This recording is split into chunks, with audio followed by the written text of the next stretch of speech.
Tuesday's class today, our class equivalent today, for you guys to do at home. Right, so warm up today.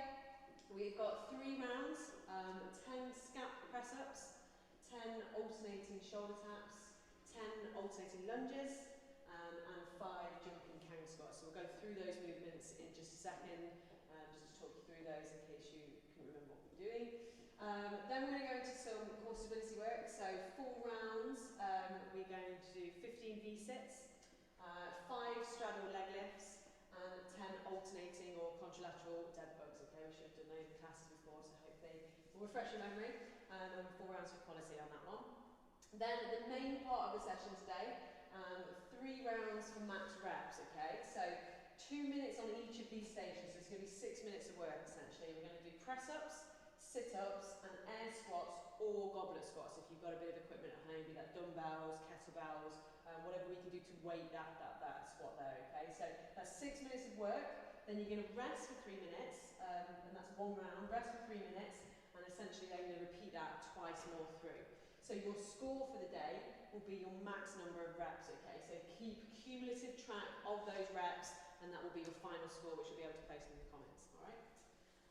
Then we're going to finish off with a little bit of mobility work here. So we've got some stretches again. 60 seconds count stretch, so that will be 60 seconds right leg, 60 seconds left leg. 45 seconds holding a downward dog pose, and then 30 seconds of seated hip flows. Again, we will go through all of those, so don't worry, I'll show you what those movements are, and you're going to repeat that 3 rounds through if you've got time. And then again, a little bit of extra credit for those of you fortunate enough to have some equipment, more equipment at home, row, bike or ski. What we're going to do here is essentially 15 minutes continuous work, okay? So Dan explained yesterday, RPE stands for rate of perceived exertion. So if you think of this as 1 being minimal, 10 being maximal, 6 out of 10, essentially 60% of your max effort. So you're going to hold that for 5 minutes on any of these machines. Then after that 5-minute mark, you're going to go straight into increasing that pace. So you're hitting an RPE of 7, so about 70%. And then you're going to have the final 5 minutes, when you hit that 10-minute mark, final 5 minutes will be at RPE 8. Okay, so that's 80% of max effort. So it's a little bit of extra credit work if you feel like you want to do a little bit more, if you've got access to those equipments. Okay, so we'll go through all of these movements and take you through those now. Okay guys, so we're going to go through your warm-up now. So as I said, starting off, we're going to go into 10 scap press-ups. Most of you will be fairly familiar with these. So Dan's going to take the top of a press-up position. And what we're going to do is just ever so slightly subtle movement, retract and depress those shoulder blades, okay? So real subtle, really focus on this movement. So as we press away from the floor, really good stretch there, and then drop those shoulder blades again. Maintaining that really nice press-up position, okay? Keep everything nice and neutral, core pulled in, squeeze your bum, don't let those hips drop there, okay? So from there, we're going to go into 10 alternating shoulder taps. So Dan's going to take the top of that press-up position again. And what we're going to do is right hand will touch left shoulder and then alternate that left onto right. Okay, so 10 of those in total, so that'll be 5 either side. So up onto your feet. Next, we're going to go into 10 alternating lunges. So pretty standard lunge. Front leg, left leg forward, and then alternate into the right. So think about keeping that front shin nice and vertical, okay? So as you drive out of your heel, you've got glute and hamstring engagement, rather than allowing that knee to track over the front of your toe. All right, keep that posture upright.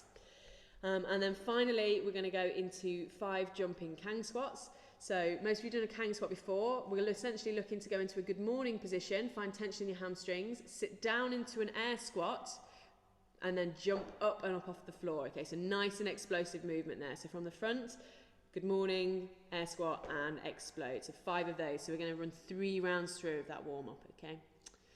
Okay, now we're going to move on to your core stability work. So we're going to start off with 15 V-sits here. So we'll show you a V-sit, and then we'll have a look at maybe a scaling option for this as well. So Dan's going to lie on the floor, arms and legs outreached, and we're going to come up off the floor and bring those hands to contact your feet, okay? So it's quite a difficult movement. If we do need to scale it, what we can do is bring your arms down by your side and complete that same movement, bringing your shoulders up off the floor, there we go, rather than touching your feet, okay?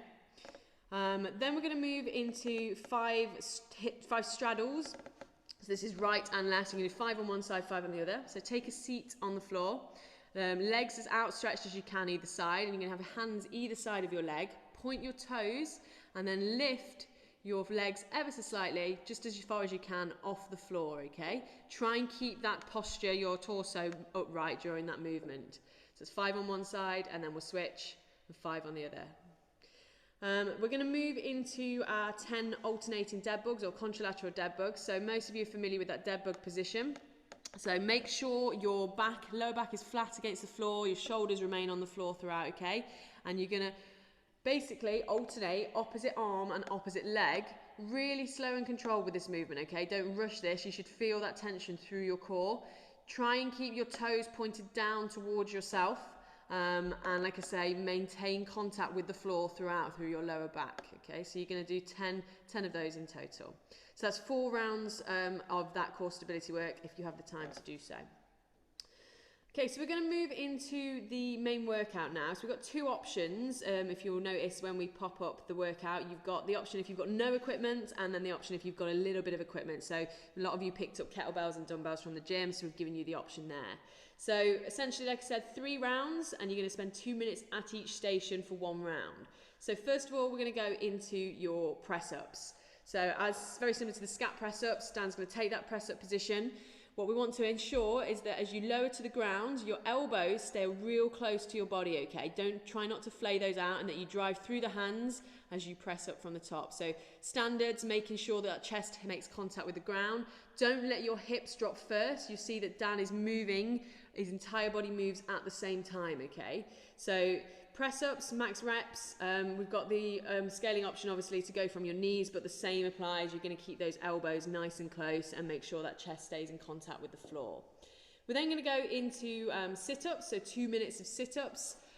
So we'll do our sort of CrossFit standard, so feet together, making sure that as we come up and through, our hands make contact with our toes, okay? Don't scrimp us on any reps. We might not be watching, but you're only scrimping yourself there, guys. So that's your sit-ups, and then finally your air squats. Again, making sure we hit those standards. Think about sitting the weight back, sending the hips back first, sitting the weight back through the heels so that you're engaging your glutes, and making sure that hip crease breaks parallel, okay? So you're hitting a full depth squat. Like we said, if you've got a little bit of kit, basically the same initial two movements, your press-ups and your sit-ups still apply. But if you've got a kettlebell or a dumbbell, you can put it into that goblet position there and just weight it just to make it a little bit more challenging.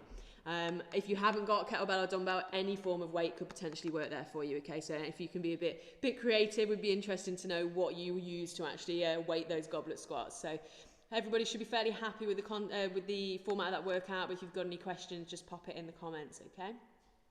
So that's the main part of the session. We're now going to do a little bit of sort of cool down mobility work if you've got the time to do so. So we're going to start off with something called a couch stretch. So Dan's got a little pad here, which if you're not using carpet, if you're using a harder floor, you might want to use a pillow or something. So he's put that back shin against the wall, trying to get that knee as close to the wall as possible. If you need something just to balance or to support yourself, you can grab something or hold on to something. But essentially what you want to do here is squeeze your bum and try and drive those hips through, and you should feel a stretch down the front of your quad and through that hip flexor of the leg that's against the wall, okay?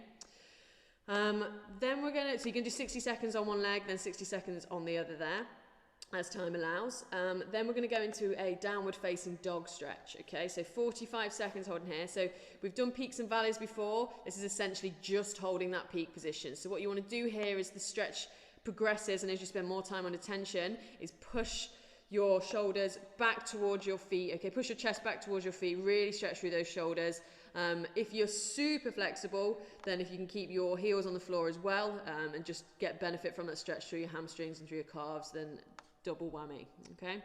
And then we're going to finish off with 30 seconds of seated hip flows.